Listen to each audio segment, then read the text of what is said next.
ನಿಮ್ಮೆಲ್ಲರಿಗೂ ಸ್ವಾಗತ ಮತ್ತು ಧನ್ಯವಾದಗಳು. ತಾವಿಲ್ಲಿ ಬಂದು ಈ ಕಾರ್ಯಕ್ರಮನ ಯಶಸ್ವಿ ಮಾಡ್ತಾಯಿದ್ದೀರಾ.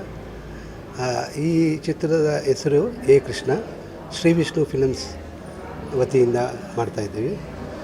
ಇದು ನನ್ನ ಹೆಸರು ವೇಣುವರ್ಧನ ಗೋಪಾಲ್ ದಾಸ್. ಈ ಚಿತ್ರದ ಕತೆ, ನಿರ್ದೇಶನ ಮತ್ತು ನಿರ್ಮಾಪಕನಾಗಿ ಇದು ನಾನು 1995ರಲ್ಲಿ ಇನ್ನೂ ಮದುವೆ ಆಗಿರಲಿಲ್ಲ, ಬ್ರಹ್ಮಚಾರಿ. ಆಗ ಇಸ್ಕಾನ್ಗೆ ಇನ್ನೂ ಮೇನ್ ದೇವಸ್ಥಾನ ಇನ್ನೂ ಉದ್ಘಾಟನೆ ಆಗಿರಲಿಲ್ಲ, ಇನ್ನು ಶೆಡ್ಡಲ್ಲಿದ್ವಿ ನಾವು. ಸೊ ಆವಾಗ ಸೇವೆ ಮಾಡೋದಕ್ಕೆ ಪ್ರಾರಂಭ ಆಗಿ ಇಲ್ಲಿವರೆಗೂ ಮಾಡ್ತಾ ಬರ್ತಾಯಿದ್ದೀನಿ. ಇದು ಇಸ್ಕಾನ್ ಚಿತ್ರ ಅಲ್ಲ, ಇಸ್ಕಾನ್ ದೇವಸ್ಥಾನದಿಂದ ಮಾಡ್ತಿಲ್ಲ, ನನ್ನ ವೈಯಕ್ತಿಕವಾಗಿ ಮಾಡ್ತಾಯಿದ್ದೀನಿ. ಉದ್ದೇಶ ಏನಂದರೆ, ನಮ್ಮದು ಇಸ್ಕಾನ್ ದೇವಸ್ಥಾನದಲ್ಲಿ ಎಲ್ಲ ಸೇವೆ ಮಾಡ್ತೀವಿ ನಾವು. ಅಂದರೆ ಪೂಜಾರಿ ಆಗಲಿ, ಅಡುಗೆ ಮಾಡೋದಾಗಲಿ, ಯಾವುದೇ ಒಂದು ಡಿಪಾರ್ಟ್ಮೆಂಟ್ ನಮಗೇನು ವಿದ್ಯೆ ಇದೆಯೋ ಅದನ್ನು ಬೆಳಗ್ಗೆ 4:15 9:30 ತನಕ ದಿನನಿತ್ಯದ ಕಾರ್ಯಕ್ರಮ ಇರುತ್ತೆ. 3:45 ಎದ್ದು ಸ್ನಾನ ಮಾಡಿ, ಅದಾದಮೇಲೆ 10 ಗಂಟೆ ಬ್ರೇಕ್ಫಾಸ್ಟ್ ಆದಮೇಲೆ ನಮಗೆ ನಮ್ಮ ಶಕ್ತಾನುಸಾರ ನಮ್ಮ ವಿದ್ಯಾಭ್ಯಾಸ ಏನಿದೆಯೋ ಅದ್ರ ತಕ್ಕ ಹಾಗೆ ಸೇವೆ ಮಾಡ್ತೀವಿ ದೇವಸ್ಥಾನದಲ್ಲಿ. ಸೊ ಆ ರೀತಿ ನಾವು ಪ್ರಚಾರ ಮಾಡೋದು, ಅಕ್ಷಯ ಪಾತ್ರದಲ್ಲಿ ಮಾಡಿದ್ದೀನಿ, ಎಲ್ಲ ಕಡೆ ಮಾಡಿದ್ದೀನಿ. ತುಂಬ ಜನರಿಗೆ ನಾನು ಹೋಗಿ ಪರ್ಸ್ನಲ್ಲಾಗಿ ಭಗವದ್ಗೀತೆ ಸಾರನ 3 ಅವರ್ ಎಕ್ಸ್ಪ್ಲೈನ್ ಮಾಡ್ತಿದ್ದೆ. ಅಂದರೆ ಯಾರಿಗೆ ಆಸಕ್ತಿ ಇದೆಯೋ ಅವರು ಅಪಾಯಿಂಟ್ಮೆಂಟ್ ಕೊಡ್ತಿದ್ರು, ಲೊಕೇಶನ್ ಕೊಡ್ತಿದ್ರು. ನಾನೇ ಹೋಗಿ ದೇವಸ್ಥಾನ ವತಿಯಿಂದ ಹೋಗಿ ಅವ್ರಿಗೆ 3 ಅವರಲ್ಲಿ ಭಗವದ್ಗೀತೆ ಸಾರಾಂಶವನ್ನು ಹೇಳ್ತಿದ್ದೆ. ಆಮೇಲೆ ಅವ್ರೇನಾದ್ರು ಪ್ರಶ್ನೆಗಳಿದ್ದರೆ ಕೇಳ್ತಿದ್ರು ಭಗವದ್ಗೀತೆಗೆ, ಅದೆಲ್ಲ ಆನ್ಸರ್ ಚಿತ್ರ 3-4 ಅವರ್ಸ್. ಆ ಥರ 2 ಫ್ಯಾಮಿಲಿ ಅಥವಾ 2 ಮೀಟಿಂಗ್ ಮಾಡೋಕ್ಕಾಗ್ತಿತ್ತು. ಆಗ ಅನ್ನಿಸ್ತು ನನಗೆ, ಎಷ್ಟು ಜನಕ್ಕೆ ಈ ಥರ ಹೇಳಿದ್ದೇ ಹೇಳ್ತಾ ಇರಬೇಕು. ಎಲ್ಲರಿಗೆ ತುಂಬ ಜನಕ್ಕೆ ಟೈಮ್ ಇರಲ್ಲ, ಆಸಕ್ತಿ ಇರುತ್ತೆ, ಕೇಳೋಕ್ಕೆ ಅಷ್ಟೊಂದು ಟೈಮ್ ಇರಲ್ಲ. ಅದಕ್ಕೆ ವೀಡಿಯೋಸ್ ಮಾಡೋಕ್ಕೆ ಶುರು ಮಾಡಿದೆ. ವೀಡಿಯೋಸ್ ಮಾಡಿ ಆ ವೀಡಿಯೋದಲ್ಲಿ ಅವ್ರು ಯಾವಾಗ ಫ್ರೀ ಇರ್ತಾರೋ ಆವಾಗ ನೋಡ್ಬೋದು, ಕೇಳ್ಬೋದು. ಅದಾದಮೇಲೆ ನೆಕ್ಸ್ಟ್ ವೀಡಿಯೋ 10 ನಿಮಿಷ ಆ ಥರ ನೋಡ್ತಾಯಿದ್ದೆ.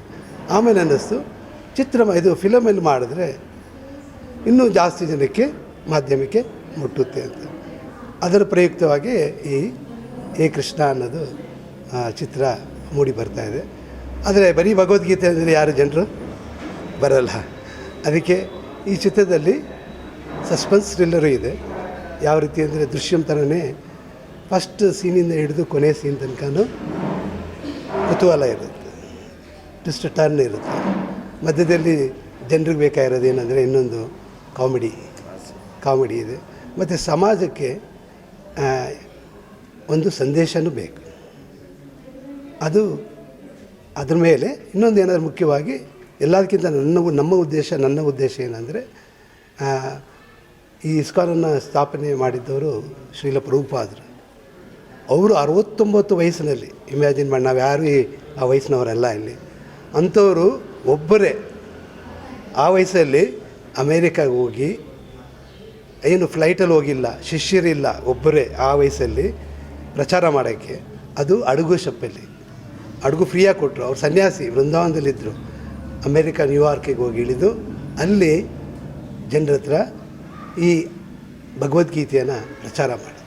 ಕೃಷ್ಣ ಹರೇ ಕೃಷ್ಣ ಹರೇ ಕೃಷ್ಣ ಕೃಷ್ಣ ಕೃಷ್ಣ ಹರೇ ಹರೇ ಹರೇ ರಾಮ ಹರೇ ರಾಮ ರಾಮ ರಾಮ ಹರೇ ಹರೇ ಹರಿ ಬೋಲ್.